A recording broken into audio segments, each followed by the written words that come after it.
Nuevamente en Entrevisto, la sección de mi canal Amir Valle a título personal, traemos a un invitado especial.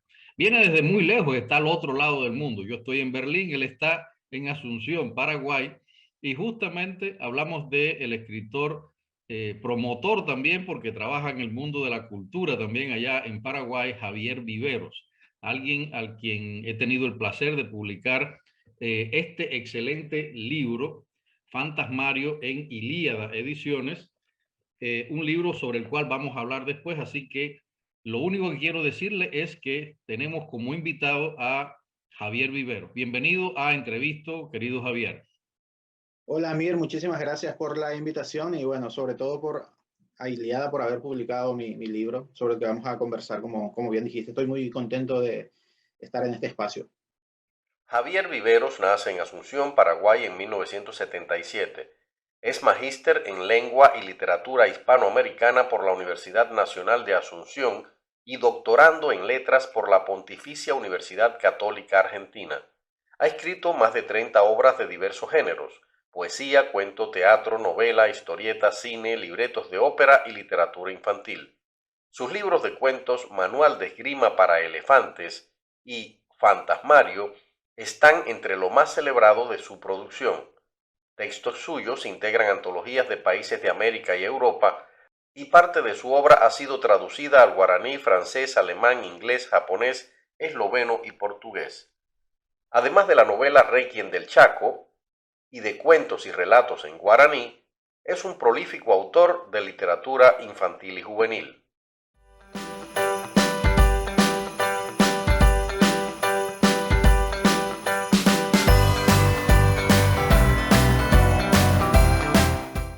Entre otros premios, fue finalista del Premio Internacional de Cuentos Juan Rulfo en el 2009, y un jurado del Pen Club de Estados Unidos galardonó su obra Fantasmario, Cuentos de la Guerra del Chaco en 2018, año en que también recibió el Premio de Literatura Roque Gaona por su obra de teatro Flores del Yuyal. Fue vicepresidente de la Sociedad de Escritores del Paraguay por el período 2016-2018. Es miembro de número de la Academia Paraguaya de la Lengua Española y académico correspondiente de la Real Academia Española. Reside en Paraguay, donde dirige la editorial Rosalba, especializada en literatura. Ilíada Ediciones acaba de publicar para el mercado internacional su renombrado libro de cuentos Fantasmario, Cuentos de la Guerra del Chaco, en una edición bilingüe español-inglés. Javier, me gustaría comenzar sobre todo por los orígenes. Y siempre yo le hago esta pregunta a los escritores, porque más allá de lo que escriben en sus libros, siempre hubo un comienzo. Y suele olvidarse mucho que esos comienzos pueden ser en muchos casos esenciales en la vida del escritor. Si tú echas la memoria atrás y empiezas a pensar, digamos, en esos días en que todavía no eras el escritor que hoy eres en Paraguay, con esa trayectoria tan amplia que tienes, ¿qué viene a tu mente de esos primeros momentos? Nunca olvido, Amir, el momento en el que quedé flechado para siempre por la literatura, por las palabras, por esa magia que tienen las palabras. Y fue cuando entré en contacto con la literatura de Quevedo, Francisco de Quevedo y Villegas. Leí unos sonetos y me pasé recitando esos sonetos que me habían impactado. O sea, no podía creer cómo era un artefacto hecho de palabras, ingenio, una aleación de ingenio y léxico de una belleza altísima. Entonces fue ese momento en el que yo dije que yo quería ser escritor y empecé imitándolo a Quevedo, imitándolo, tratando de imitarlo, ¿no? Y mi lenguaje estaba lleno de vocablos del siglo de oro, de arcaísmos, porque luego de Quevedo los leía a sus compatriotas, ¿no? Los leía a Góngora, al rival, a Góngora, los leía a Lope, bueno, a Cervantes, y bueno, fui luego a Fray Luis, San Juan. Estuve con la cabeza, y Garcilaso también, por supuesto, con la cabeza en esa época, y en el colegio yo hablaba con esos vocablos antiguos, usaba los pronombres enclíticos a la antigua usanza, díjome, burlome, alquilómele.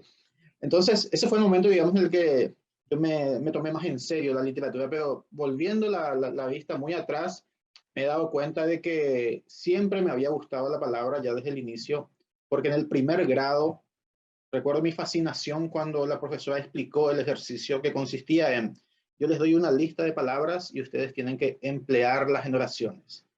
Entonces yo levanté la mano y pregunté, cualquier oración toda vez que use esa palabra. Y para mí fue algo mágico. Era una llamada a la creatividad, ¿no? Y luego ese tipo de ejercicio que me encantaba evolucionó en lo que se llamaba la redacción creativa, un par de años después. Así ya, claro. Redacción creativa, donde te decía el árbol, el camino, la bandera.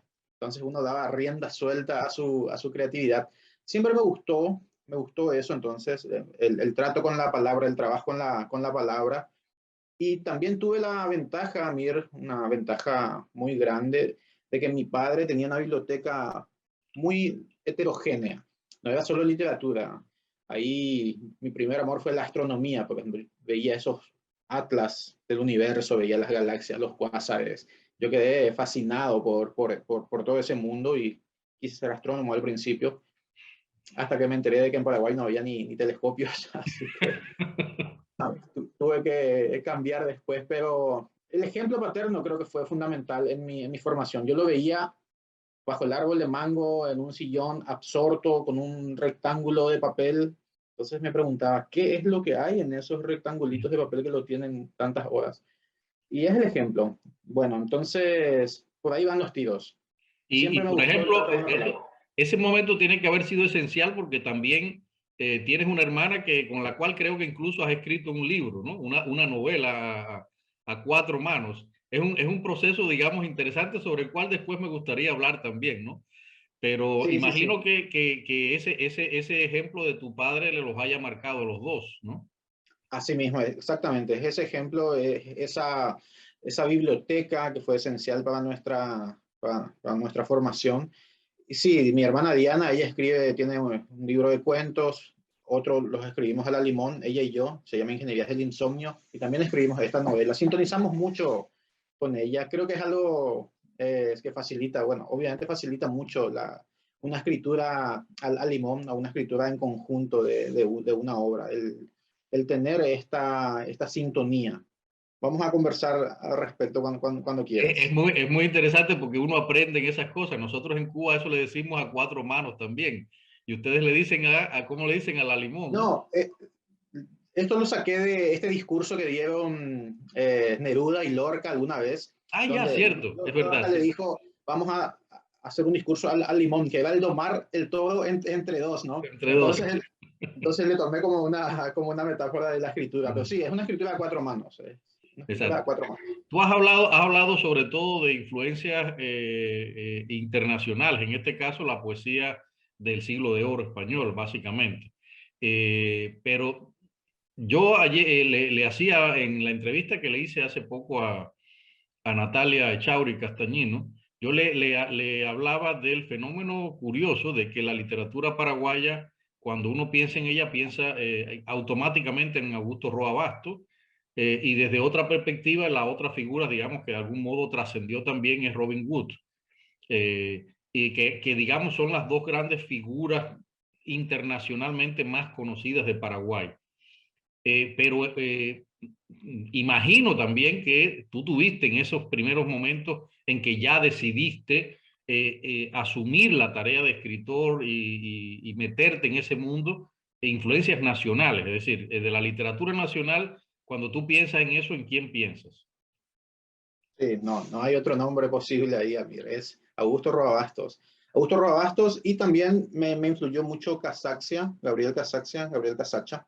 Uh Su -huh. literatura me parece también muy buena, pero lo de Roa es extraordinario. El talento como escritor que tuvo Roa está fuera de todo límite, desborda márgenes ni orillas. No consiente márgenes ni orillas, dice un verso de Quevedo. Me influyó mucho el haber tenido contacto con esos cuentos de El trueno entre las hojas, Uh -huh. donde yo encontraba el lenguaje del siglo de oro, pero actualizado. De alguna manera había allí toda esa magia de los adornos, los ornamentos, el ingenio quevediano.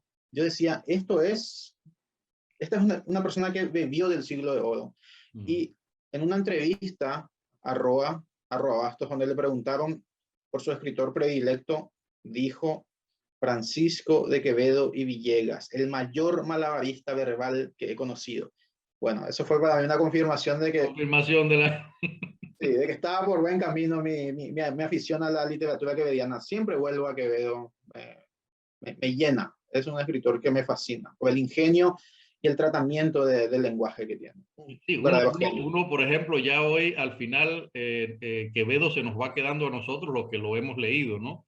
Y que sabemos su grandeza, ¿no? Pero el mundo no sabe que él inventó esa famosa frase, poderoso caballero es don dinero, ¿no? Y entonces que todo el mundo la dice, todo el mundo la menciona y ya mucha gente a veces no sabe ni siquiera que pertenece a él, ¿no?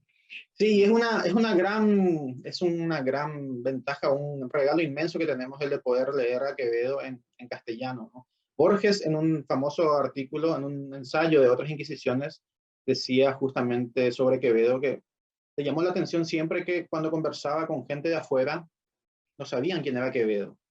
Su nombre no figura en el censo de grandes autores universales y se preguntaba él por qué, cuál era la razón, el motivo de que se diera algo como eso. Y bueno, finalmente concluye en que Quevedo no dio con un símbolo, no pudo amonedar un símbolo, digamos. Esa es la conclusión que saca, pero nosotros lo podemos disfrutar y es muy cierto lo que decís. Justamente esa letrilla de Quevedo fue la primera con la que di, después de otros sonetos, y quedé encandilado, encandilado. Nunca vi damas ingratas a su gusto y afición que a las caras de un doblón hacen sus caras baratas. No, una maravilla, un verdadero genio de la lengua. Javier, tú empiezas justamente, a mí me llama la atención cuando uno mira el currículum tuyo, que tú empiezas, digamos, todo parece indicar que tú empiezas por la poesía, pero la poesía la escribes durante una época, digamos, inicial de tu carrera, publicas incluso varios libros y después abandonas, es decir, por lo que yo estaba mirando, el último libro parece que salió en el 2009, si no recuerdo mal, y a partir de ese momento te dedicas de cabeza, entras en la narrativa, ¿no? Por qué ese cambio? Y la pregunta sería, ¿no? Si has abandonado la poesía, ¿no? Usted ha hecho los deberes, señor editor. Muy perspicaz la observación. Sí, he publicado como 4 libros de poesía, pero después me he dado cuenta de que la poesía era otra cosa. Creo que es el género mayor que tiene la literatura, es el género más exigente. Mucha gente escribe poesía, pero la buena poesía es muy difícil de lograr y son, me parece, contados los poetas que lo logran. Incluso en varios libros puede que haya momentos en los que logran hacerlo. Lograr esa suerte de fulgor epifánico de Exacto. conectar con un gran poema.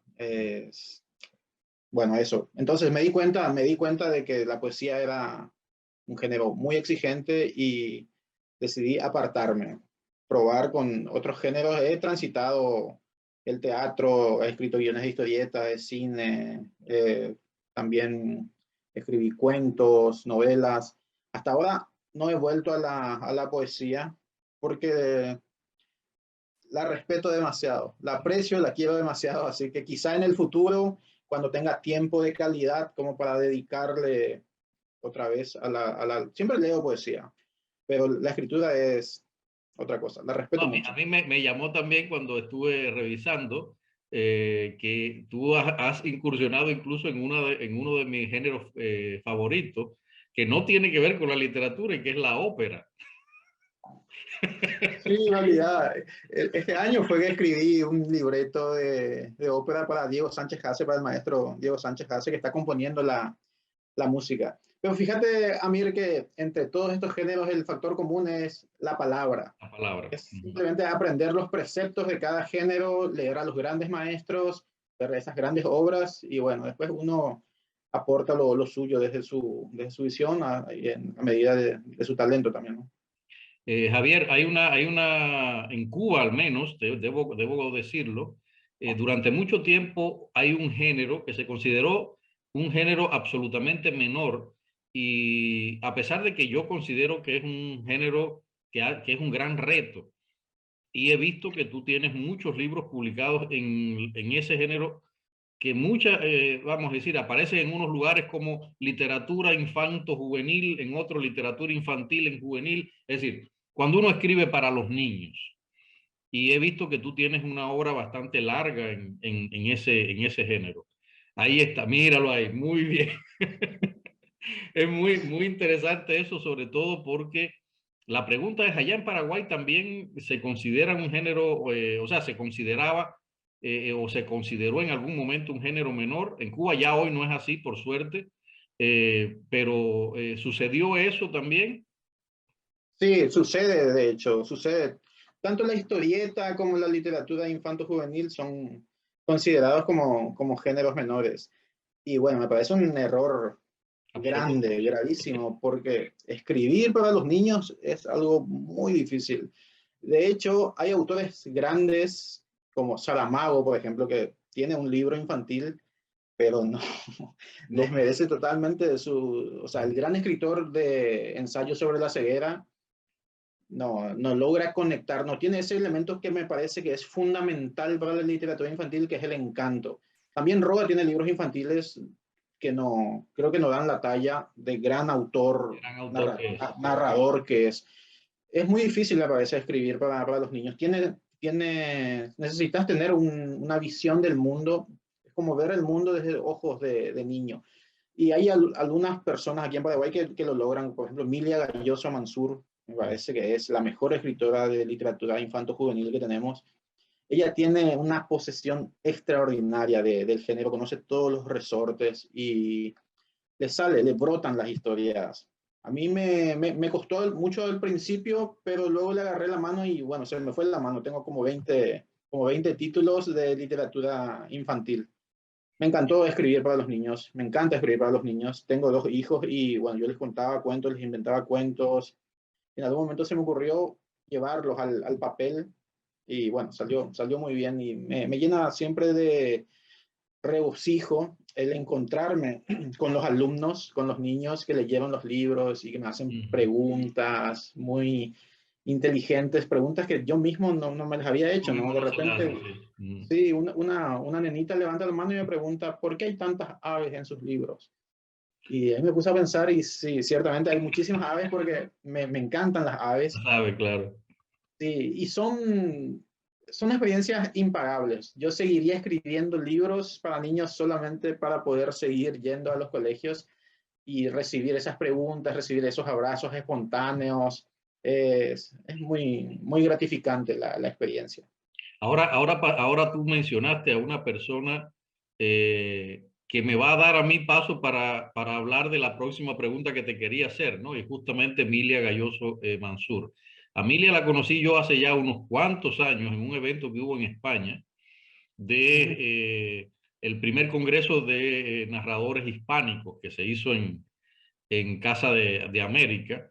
Y ahí conocí yo a Emilia, que venía representando Paraguay, y desde entonces hemos tenido una amistad muy linda que se ha mantenido durante todos estos años. Hasta hace poco ella me dice, yo quería publicar algo de sus cuentos, le publiqué su libro de cuentos, Gorriones bajo la lluvia, un Sí, sí, sí. bello libro. Hermoso eh, ese. y ahí se le ocurre a ella la locura esa que me metió en tremendo problema, que fue publicar esa enorme antología de cuentos paraguayos. ¿Y por qué razón? ¿Por qué razón? Porque yo tenía, Javier, debo confesarlo, una deuda de gratitud con Paraguay.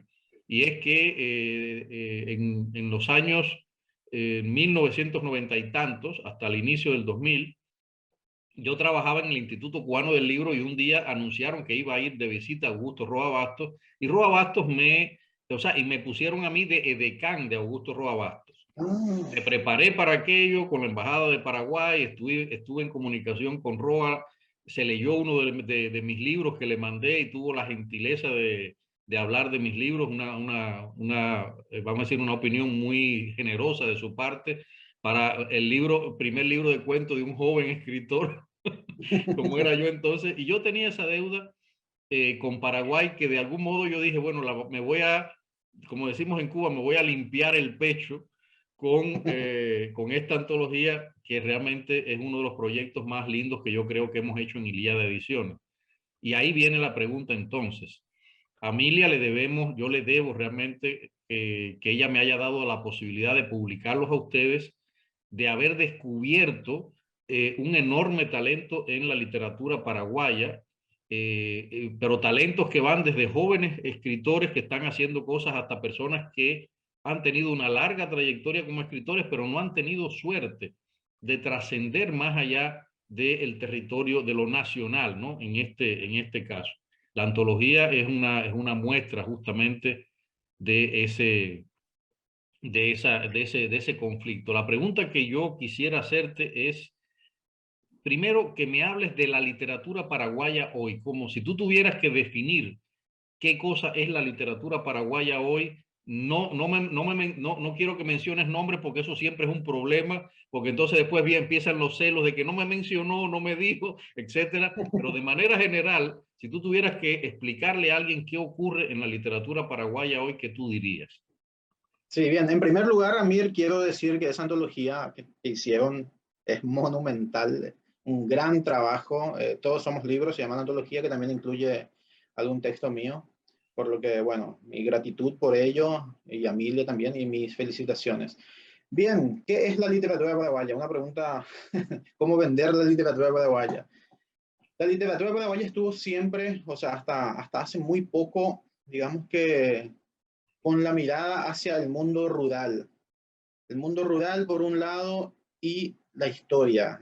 Tenemos una fascinación por la historia de nuestro país, especialmente por el pasado bélico. Tuvimos la guerra contra la Triple Alianza, en la que quedó muy poca población, y bueno, nos destruyó, y luego, pocas décadas después, la guerra del Chaco, donde otra vez hubo que poner el pecho a la situación. Yo tengo un abuelo excombatiente.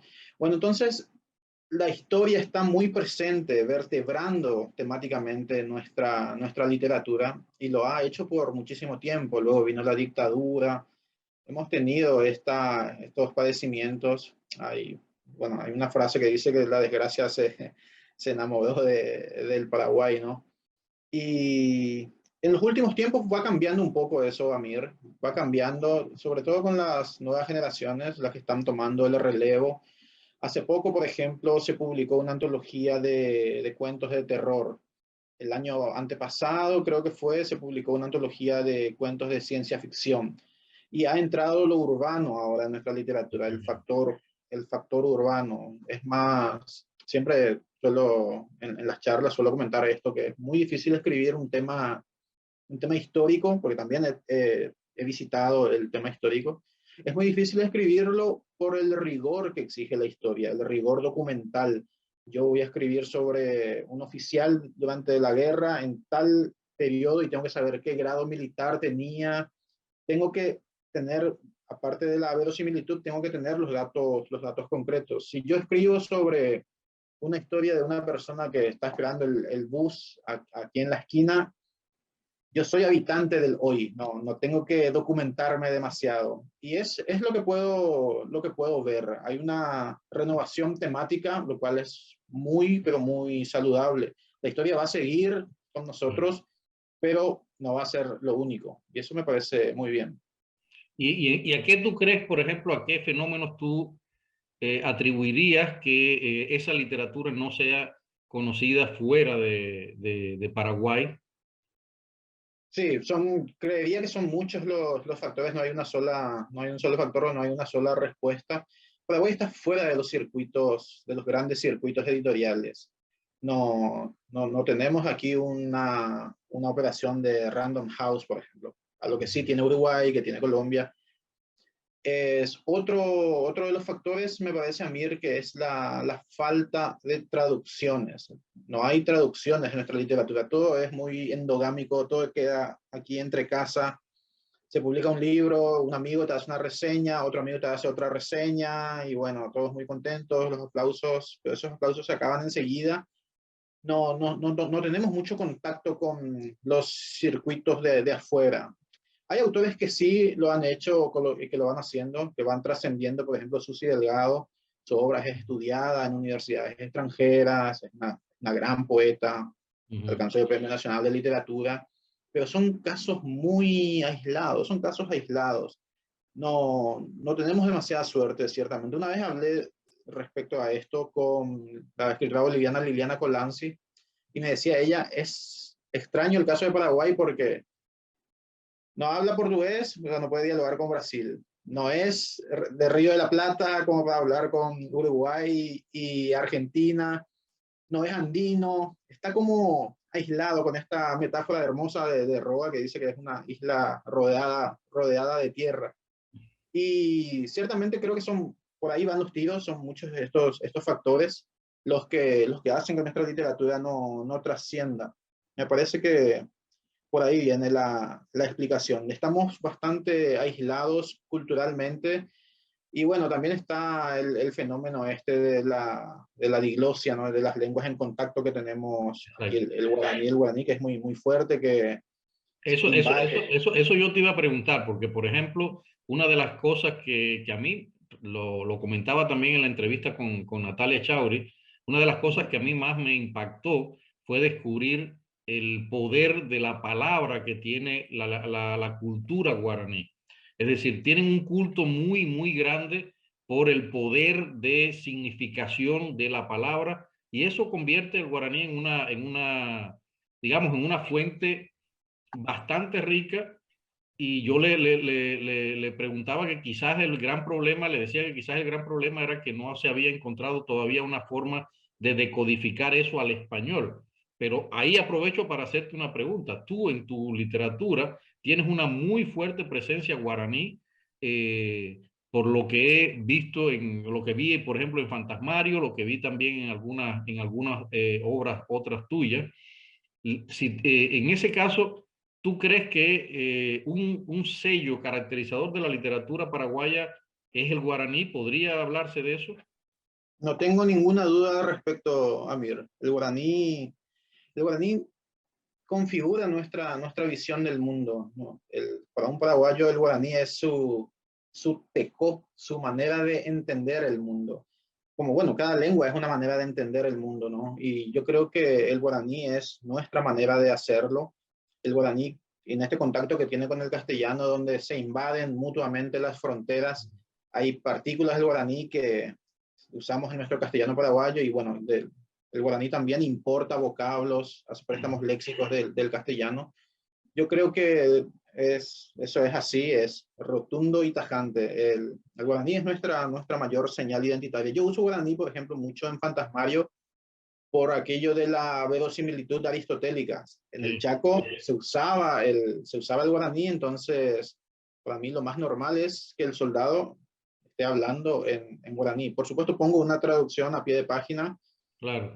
Hay gente que no es muy partidaria de ello, pero me parece que es necesario para que se entienda bien el mensaje, qué es lo que está sucediendo, porque quizá es para facilitar la intelección por parte de un lector extranjero, ¿no? Para un paraguayo quizá no haga falta, o sea, sin el quizá no hace falta, pero para una persona afuera me parece importante que esté la traducción allí.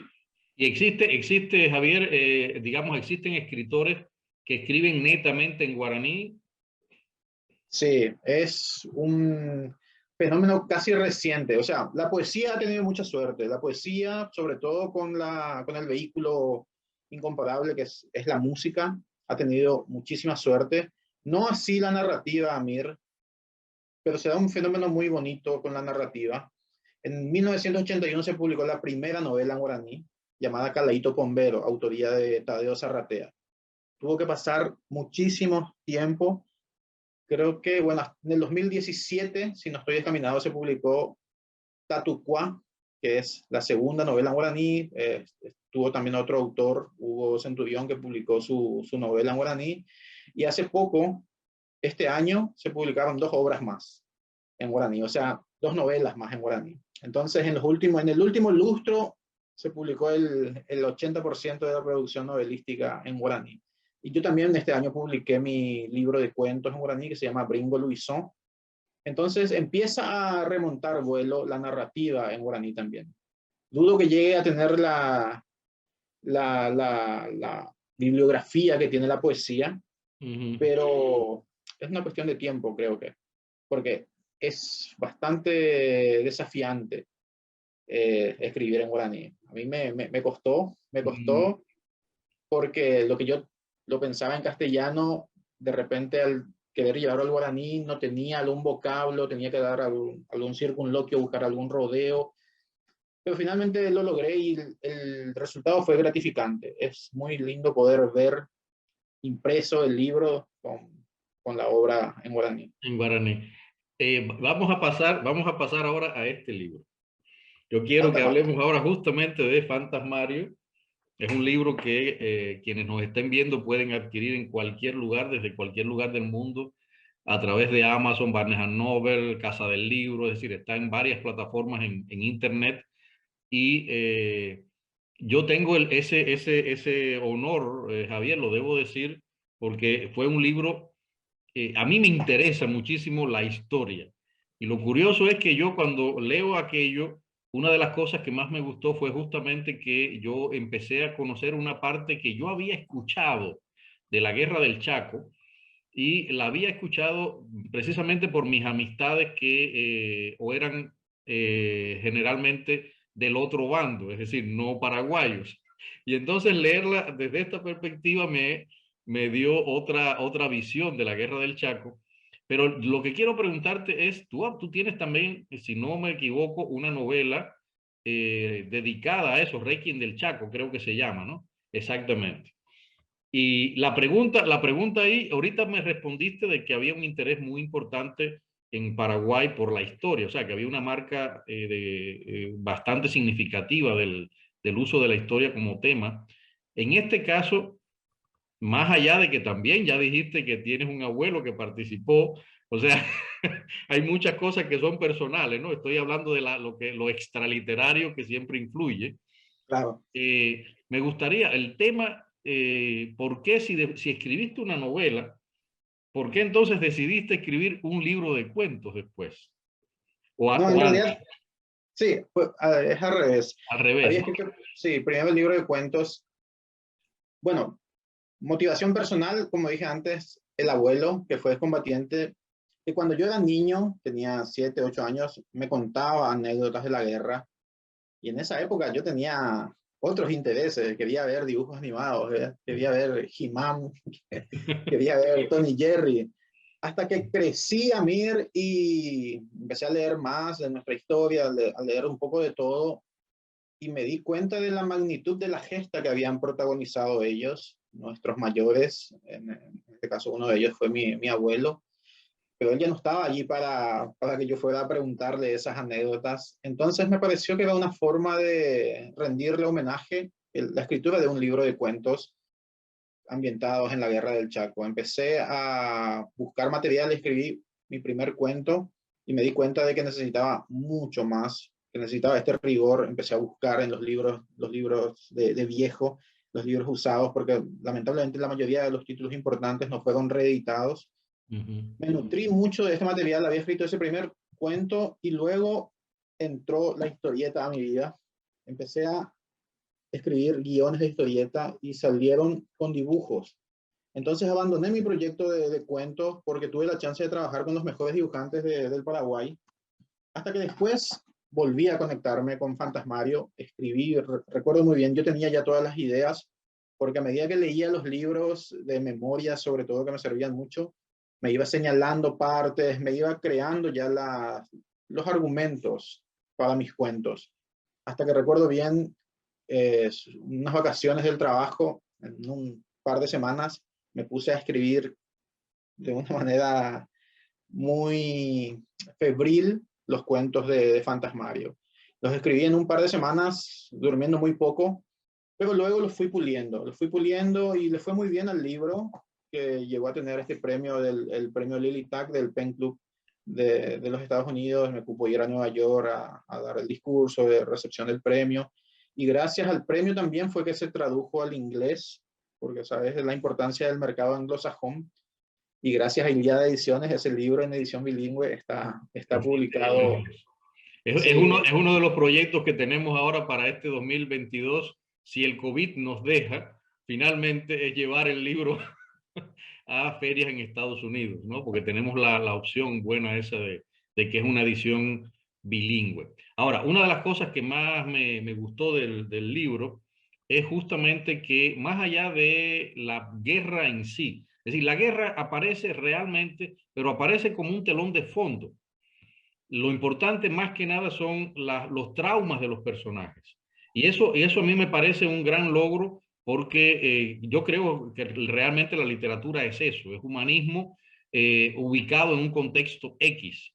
Eh, ¿Qué te preocupaba a ti a la hora de, digamos, imagínate el escenario, y yo quiero que el que nos esté viendo también imagine esto, de un país donde se ha hablado mucho de ese tema, donde prácticamente existe una memoria sobre esa historia, y de pronto a alguien se le ocurre escribir otro libro más de historia sobre ese mismo tema. ¿En qué pensaste justo en ese momento para dar esa diferencia que buscamos siempre todos los escritores en nuestra literatura? sí, la guerra, la guerra es una cantera inagotable de temas, Amir. Viste que siempre siguen saliendo, ya se ha hablado tanto sobre la Segunda Guerra Mundial, por ejemplo, pero cada año tenemos nuevos libros, óperas, ballet, películas. Es un tema inagotable porque es la condición humana llevada hasta el límite, ¿no? Y a mí lo que me interesó de la guerra era, desde el principio, al ser humano que estaba metido ahí entre las fauces de ese monstruo antropofágico. Más allá de los colores de su uniforme o de la bandera que él defendía, a mí me interesaba la historia de ese ser humano metido ahí, como dije antes, entre las fauces de la bestia de apetito antropofágico. Y eso fue lo que traté de retratar, contar historias de esos seres humanos en Fantasmario. Eso fue lo que también subrayó el jurado del Pen Club al decir que no hay aquí una defensa patriótica de la causa paraguaya, porque ciertamente no es algo panfletario. Hay historias contadas de los dos lados. Ahí de repente es un soldado boliviano el que protagoniza la historia. Y bueno, eso, básicamente me importaba contar historias de seres humanos en una condición límite, como sin duda lo es la de una guerra, ¿no? Y hay una pregunta que yo quiero hacerte más allá del libro, que ahora justamente tenía que haberte la hecho antes, pero de verdad la tengo que hacer ahora. Con la cantidad de cosas que tú haces y las responsabilidades que tú tienes, ¿cuándo tú escribes? ¿En qué momento tú escribes?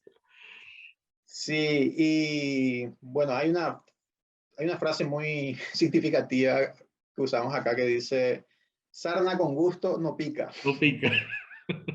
Es lo que a mí me gusta, a mí me fascina la creación literaria, entonces recuerdo una época en la que yo trabajaba de mañana, de tarde, cursaba ingeniería informática a la noche y aún así me las apañaba para conseguir algún resquicio para la creación.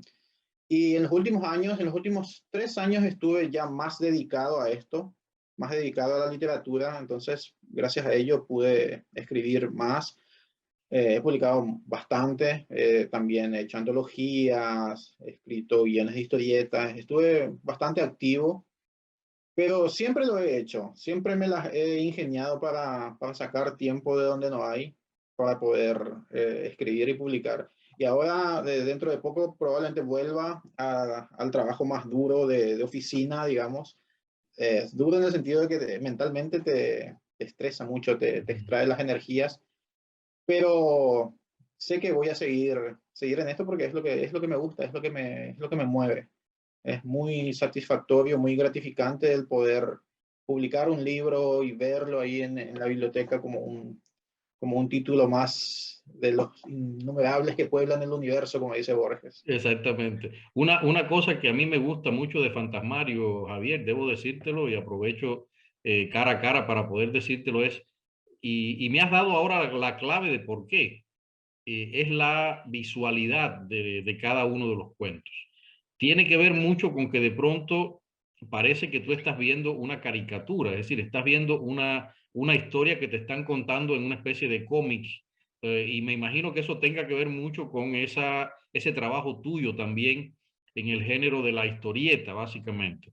Y me gustó mucho, me gusta mucho sobre todo porque primero tienes a unos personajes que son muy humanos, pero como tú bien dices, están cayendo en situaciones límites constantemente y están, por otro lado, graficando un espacio histórico con unas, y lo debo aclarar, es decir, no van a ver un libro de historia en lo absoluto, y sin embargo estás leyendo historias humanas sobre una guerra, que es la parte que más a mí me gustó de tu libro, pero lo estás viendo, y es lo que siempre a mí me gusta ver la literatura, es decir, a mí me gusta verla, que yo sienta que me están contando, que yo me hunda y me están contando, y creo que eso es lo que ayuda mucho en tu caso. ¿Tú crees que, por ejemplo, el hecho de que tú hayas cultivado otros géneros tiene también que ver con lo que tú escribes hoy, actualmente, pasado ese periodo, digamos, inicial, en el que uno experimenta y mete ese tipo de cosas a lo loco? Hoy, cuando tú te sientas a escribir, eso ya me imagino que esté sedimentado, ¿no? Sí, estoy convencido de que es así, Amir. Y fue una búsqueda consciente también. Yo estoy convencido de que cuanto más géneros transite, va a mejorar mi literatura. Todo va a contribuir. Haciendo teatro voy a aprender mejor la escritura de diálogos. Como bien decías, la historieta puede que me dé mayores imágenes, ver la historia. Uh -huh. Y bueno, también pasa eso con los guiones de cine, donde uno tiene que estar visualizando la escena en la cabeza. Todo contribuye, me parece, a hacer de uno un mejor escritor. Este tránsito por los diferentes géneros, pero también el hablar con un amigo, el escucharlo, escuchar historias de otra gente, ver películas, series. Un escritor tiene que ser una antena en constante funcionamiento. Tenemos esta frase de Ezra Pound que dice que los poetas son las antenas de la raza. Podríamos parafrasearlo y decir que los narradores son las antenas de la especie, ¿no? De la especie. Una última pregunta. Obviamente, ya tú me has dicho que no paras de escribir. Es decir, entonces, ¿qué escribe actualmente Javier Viveros? Tengo, Amir, una carpeta de proyectos que tiene subcarpetas: teatro, cine, cómic, después cuentos, poesía. Tengo demasiados proyectos por desarrollar. Ahora mismo, antes de que iniciáramos esta charla, estaba escribiendo un guión de historietas para un libro que va a salir con una editorial local eh, sobre valores. Entonces son cuentos de la literatura universal que transmitan valores. Y también estoy embarcado en la escritura de mi tesis de doctorado, que es el trabajo que me está llevando más tiempo, porque debo dedicarle mucho tiempo para hacer un trabajo que ¿También de valga tema la pena. literario? Sí, sí, sí, es un doctorado en letras y estoy trabajando sobre la traducción de poesía al guaraní en el trabajo de Susi Delgado. Qué La bien. traducción es un tema verdaderamente apasionante Sí. porque, bueno, te imaginarás lo que significa llevar de un conjunto de maneras de entender el mundo, que es una lengua, a otra, y sobre todo en el caso de lenguas tan disímiles como son el castellano y el guaraní. Y Susi Delgado tiene un montón de técnicas con las que consigue un producto de altísima calidad. Su último trabajo, por ejemplo, fue la traducción de los poemas de Olga Orozco al guaraní. La gran poesía, profunda poesía de Olga Orozco llevada al guaraní. Y Mm. es fascinante. Estoy encantado con el trabajo que estoy emprendiendo. Tengo acá, si pudiera voltear la cama, verías libros de traducción de distintos autores y estoy embarcado en eso, pero siempre dándole tiempo a la creación, que es lo que me mantiene vivo.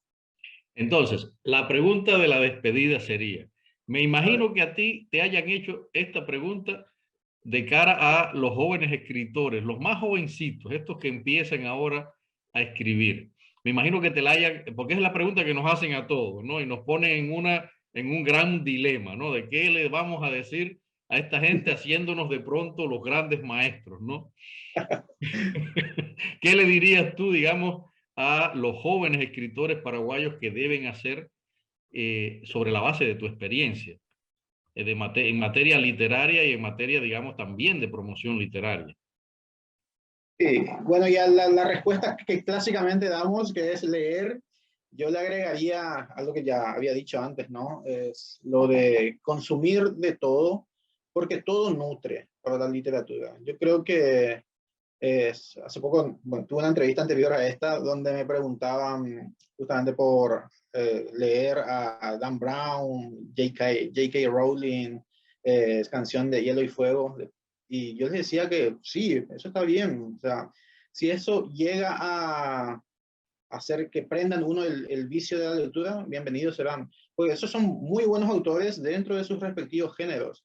Quizá no vas a pedirle a Dan Brown una hipálaje o una metáfora sesuda, pero para el género que hace, que da preeminencia a la trama y a que todo sea vertiginoso, funciona y le va muy bien. Y como dije antes, sí, eso contribuye a que uno finalmente busque otros autores mayores o de géneros distintos, bienvenido sea.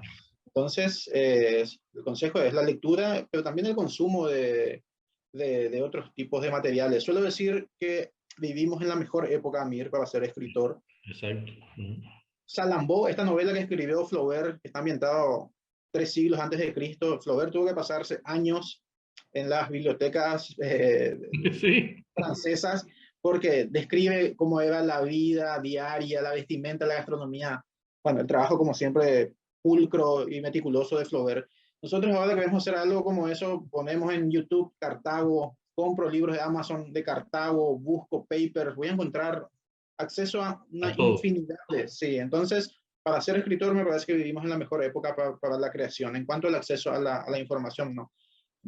Simplemente darnos cuenta de que hay, para un escritor, ¿no? Darnos cuenta de que hay vida más allá de Netflix y meterle. No queda otra. Exactamente. Yo le decía, y retomando lo que tú decías ahora, ayer le contaba en la entrevista que le hice hace poco a Natalia, que ella confesaba que se fundó o se formó con la Rowling, es decir, leyendo a Harry Potter. Y yo digo, bueno, si una escritora como Natalia Echauri, que en mi opinión es una de las buenas escritoras que tiene Paraguay, una promesa que puede dar mucho, mucho más todavía, sale de ese libro, eso significa que no es tan malo entonces leer a algunos autores, ¿no? O sea, por eso yo le hacía la comparación. Yo empecé con Mark Twain, con las aventuras de Tom Sawyer. Ya, fue el libro que me dijo, tú puedes ser escritor, pero ella empezó con Harry Potter. Y entonces, esa es la vida, esa es la literatura y lo que concluimos y me parece que es importante todo aquello que haga que la persona vaya a la lectura, descubra ese poderoso mundo que es leer, porque se te activa todo el cerebro y empiezas a tener otras connotaciones para tu propia vida. Todo eso es bienvenido. Entonces, Sí, el talento de J.K. Rowling es extraordinario, tiene una creatividad inmensa.